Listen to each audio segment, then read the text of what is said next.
The challenge I had, while rewarding, is it doesn't necessarily pay the salary or compensation that I was looking for to grow my own personal wealth. And through that journey, I became a significant uh, fundraiser in the community, and was sought after to help raise funds for a lot of other programs. And that actually wasn't the greatest experience either, because every time someone saw me, I was coming to ask them for capital.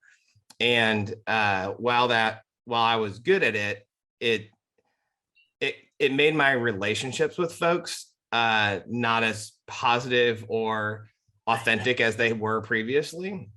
So I decided to step back from the nonprofit space and really take time to reinvest in how can I leverage technology to better our communities. And I started to facilitate some corporate social hackathons or corporate innovation programming with some larger Fortune 500 companies that I was familiar with, which was really exciting to see how they could participate more effectively in their communities and innovate internally in their companies. And from there, spun into other different tech startups. But through that process, I lost all of my money. I liquidated my 401k. I was taking out credit cards after credit card after credit card. I was living off of credit, and I got myself to about $80,000 in credit card debt. I had no revenue stream and a ton of debt. It was extremely stressful. And at the end of 2015, I was deciding what to do next. Do I continue to pursue this path? I have no money.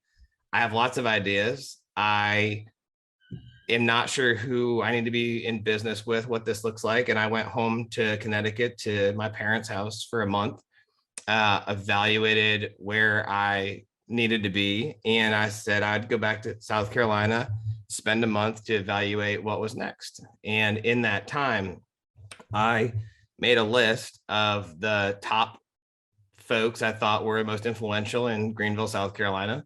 And I made it my goal to meet with them. And I basically had 60 or so coffee meetings with no actual intent other than to ask for advice. And typically, or what you hear today is, ask if you want to raise money, ask for advice. If you want to get advice, ask for money. It was very much that concept. I was asking for advice. And what I ended up with was a lot of opportunities that came out of that and what I might do next. Most of those were not aligned with what I really wanted to do.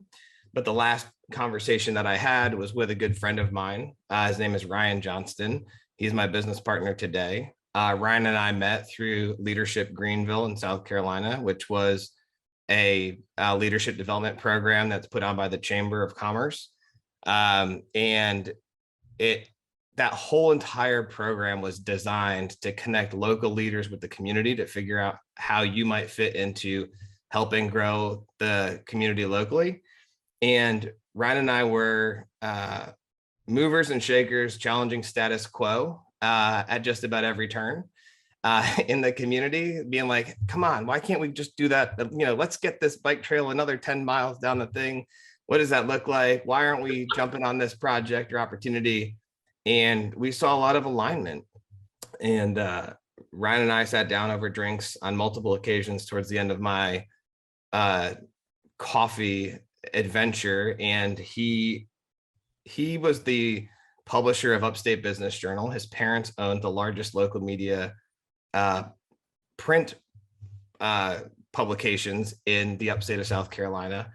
And he recognized the need for a digital presence, a way to better connect and drive impact locally. The media landscape was changing, and he asked me if I could help come solve that for that. He needed an operator. He needed someone that could put something together to help them penetrate the digital space. And it aligned with my passion. It aligned with the opportunity. And so I came on board. I came on board as the contractor with his family's company and said, hey, let's figure out how to solve the challenges in local media.